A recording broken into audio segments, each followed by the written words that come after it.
Okay, good morning, students. So, bete, first of all, we are going to have the examination periodic test 1 from Wednesday, and your first exam is of economics. So, let me tell you in detail, okay, because you are appearing for the exams in 11th for the very first time.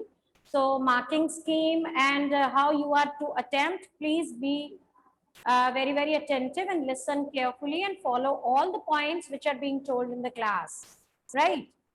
So first of all, the paper will be of 35 marks and you have to complete it in the duration of 1 hour. You will be given extra time, 10 minutes for making PDF, right? So after that time, no PDF will be accepted. So you have to write down your particulars. First of all, whenever you start writing your exam, before the examination starts, the sheets on which you are going to attempt the paper, do write down your name, your roll number, your class, right? And admission number, paper, date, in bold letters, right? That should be the first page of your PDF.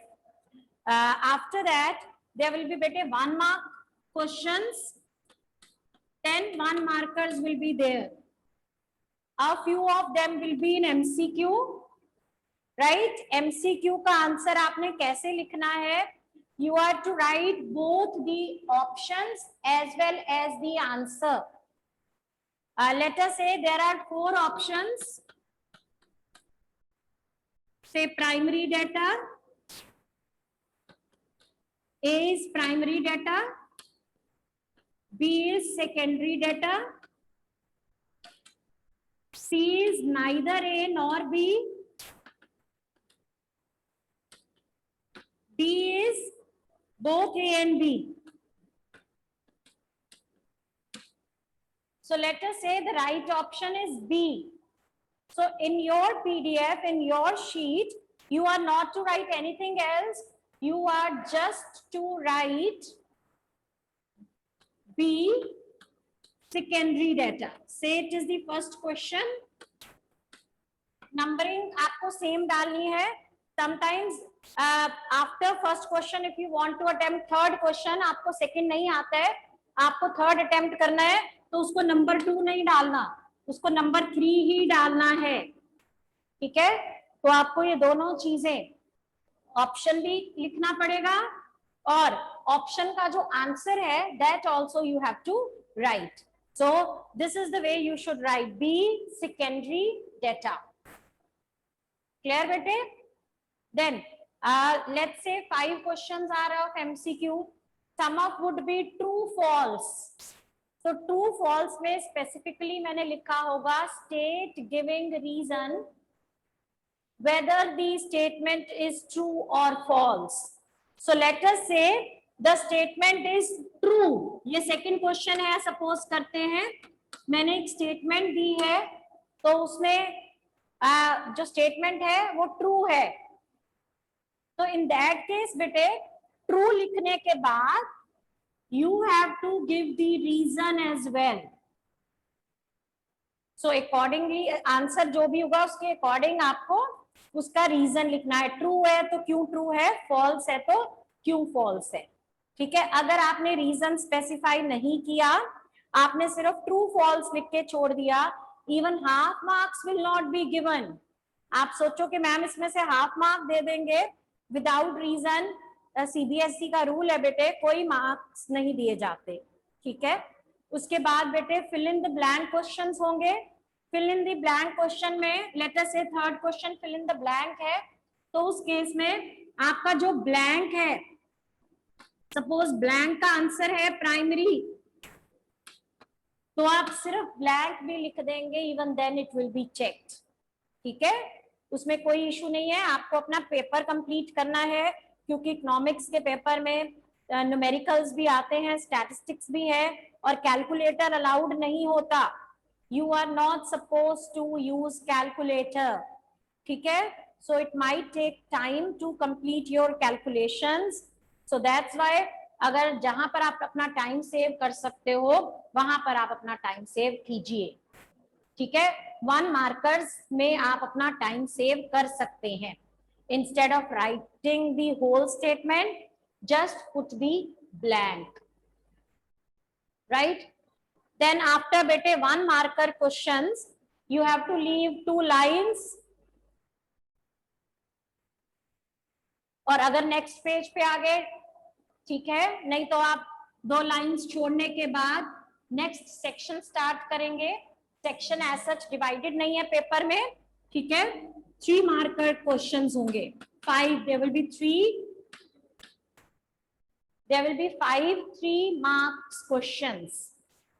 सो ये जो 5 questions हैं इनमें numerical questions भी हो सकते हैं और economics के क्वेश्चन, स्टैट्स के भी, स्टैट्स के थ्योरी भी हो सकता है, न्यूमेरिकल भी हो सकता है।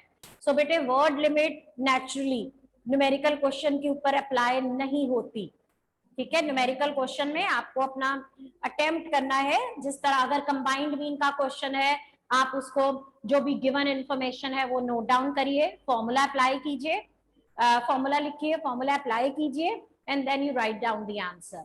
आई वुड हाईली रिकमेंड जो आपका आंसर एंड में आ रहा है उस आंसर को, लेट्स सी आपने कंबाइंड मीन निकाला है वो आया है ₹34। सो आई वुड हाईली रिकमेंड, ये मैं आपको टीचिंग के ड्यूरेशन में भी बताती हूँ बार बार, you put it in a box, right. और आपकी पीडीएफ जो है वो हमेशा वर्टिकली होनी चाहिए, जब उसको स्कैन करना है तो आपने वर्टिकली स्कैन करके भेजना बेटे। आपको जो भी रिक्वायरमेंट है पीडीएफ बनाने के लिए वो पहले ही डाउनलोड कर लीजिए, कैम स्कैनर या MS ऑफिस, जो भी आपके मोबाइल सेट में चीजें अवेलेबल है जिससे आपको पीडीएफ बनानी है, स्कैन करके भेजिए। इससे क्या होता है, लेट्स से आपने अपने स्टडी टेबल के ऊपर क्लिक रख के फोटोग्राफ क्लिक की हुई है तो वो उसका आसपास वाला जो है अननेसेसरी मटेरियल है वो डिलीट हो सकता है स्कैन करते हो तो, ठीक है। क्रॉप कर लेना आप इमेज, तो मैटर ही भेजना है आपने, राइट। न्यूमेरिकल क्वेश्चंस के ऊपर वर्ड लिमिट अप्लाई नहीं होती है। बाकी जो थ्योरी क्वेश्चंस हैं उनमें वर्ड लिमिट 3 मार्कर्स की 50 to 60 के बीच में रहती है, ठीक है। उससे एक्सीड नहीं करना, मिनिमम 50 मैक्सिमम 6, ये नहीं कि गिनने बैठ जाना है, ठीक है। वो आपको अंदाजा हो जाता है 5 6 7 8 लाइंस तक ये जाता है, गॉट इट। सो बेटे आपको इस तरह से अपना कैमरा सेट करना है, वो इंस्ट्रक्शंस में भी है कि your you know the part where you are writing like this, देखो मैंने अपना कैमरा नीचे की तरफ कर लिया है, सो यहाँ पे मैं if I am writing anything it will be visible to the invigilator, ठीक है। ओके, देन बेटे there will be 5 marker questions, yes, 5 marker questions, 2 5 marker questions will be there. Again, if it is a numerical question, then no word limit is applicable. If it is a theoretical question, then say 80 to 100 words. That would be the word limit.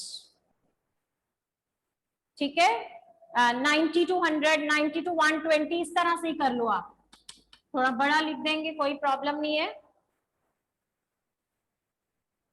Okay okay fine Mansi, okay, your point is right, bete. So I will be discussing this with the authorities and get back to you. Okay? Right. So any other doubt you want to have cleared?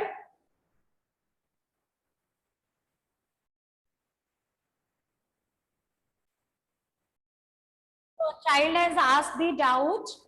He wants to know how to calculate mode when you are given a mid value series. ठीक है, continue series different forms की होती है बेटे, आपको inclusive series given हो सकती है, आपको क्यूमुलेटिव फ्रीक्वेंसी फॉर्म गिवन हो सकती है, आपको ओपन एंड सीरीज गिवन हो सकती है, और आपको मिड वैल्यू सीरीज भी गिवन हो सकती है, राइट। सो जितना मुझे टाइम मिलेगा मैं उतने केसेस डिस्कस कर लूंगी, but because the child has specifically asked for the mid value series, so I am starting with that only.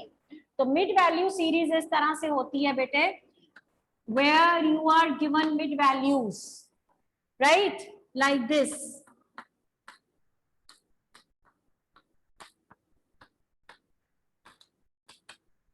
And along with that you are given their corresponding frequencies.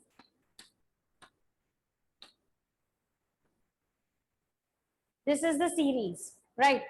Now what happens when the students when they do so many numericals from the book, they get habitual. They just don't look here, they just look at the formation of the series. ठीक है, ऊपर देखते ही नहीं क्या लिखा हुआ है, जब वो देखते हैं यहाँ पे सिंगल वैल्यू गिवन है along with that frequency का कॉलम गिवन है, तो automatically they assume this is a discrete series.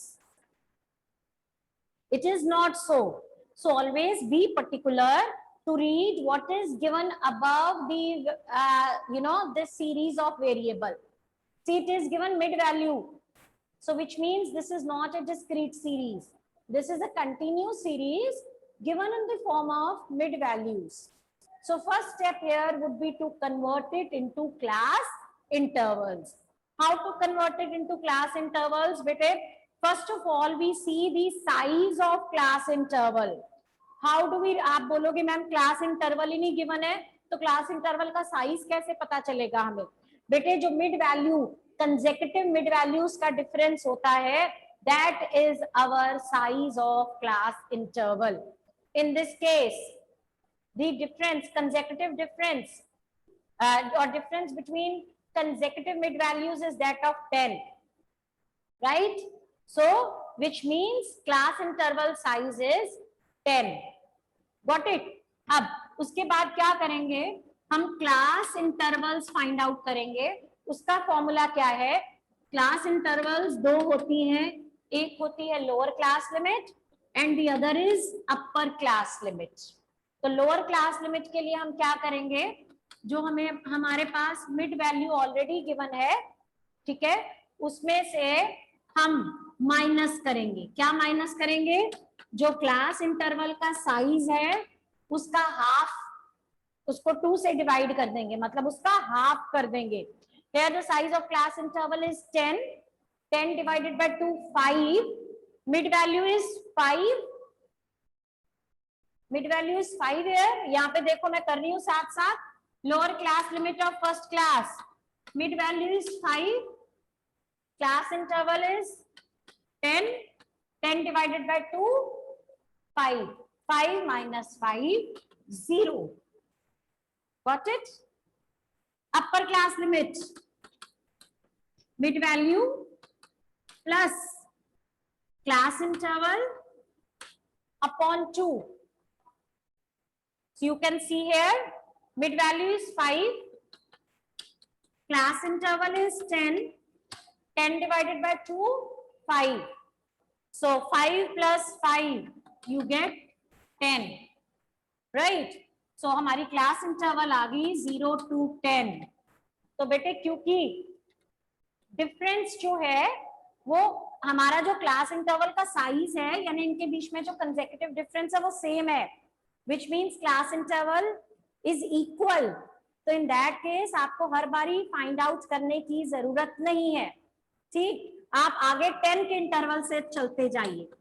10 to 20, 20 30, 30 40, 40 50, 50 60. Right?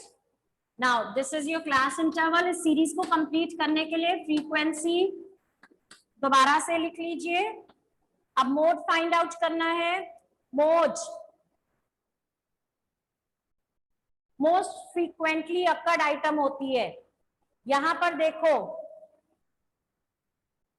20 to 30 के बीच की जो वैल्यूज हैं वो मैक्सिमम टाइम रिपीट हो रही हैं, which means maximum frequency is 12, which means mode lies in the class interval 2230। ठीक है, अब मोड का फॉर्मूला इफ यू रिमेम्बर, क्योंकि परसों आपका बेटे एग्जाम है तो आपको सब कुछ लर्न होना चाहिए। Z equals L plus F1 minus F0 over 2F1 minus F0 minus F2 into I. Got it? So what is F1?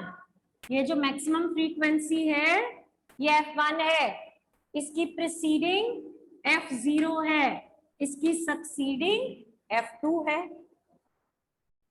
ठीक है बच्चे? So now this is L, modal class interval.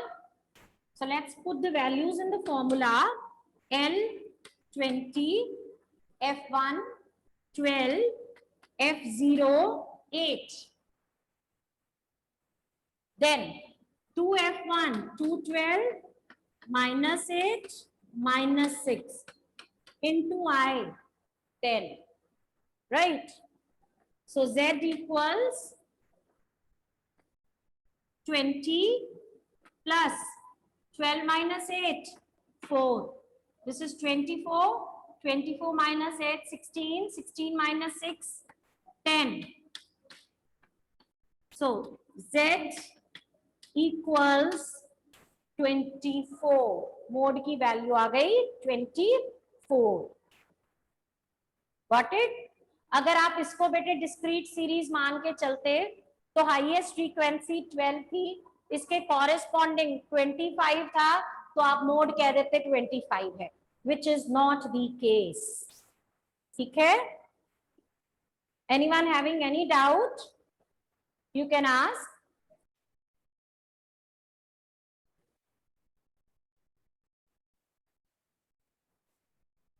So see you in next period now.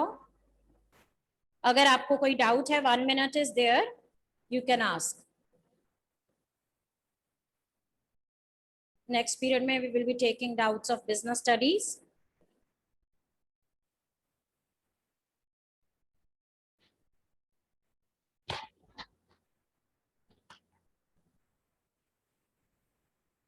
So many of you have not sent your bete assignments as well as your PPTs, which I asked you. So because you are having exams from tomorrow, day after tomorrow, so I'm not saying anything. But you have to be very, very particular regarding the deadline.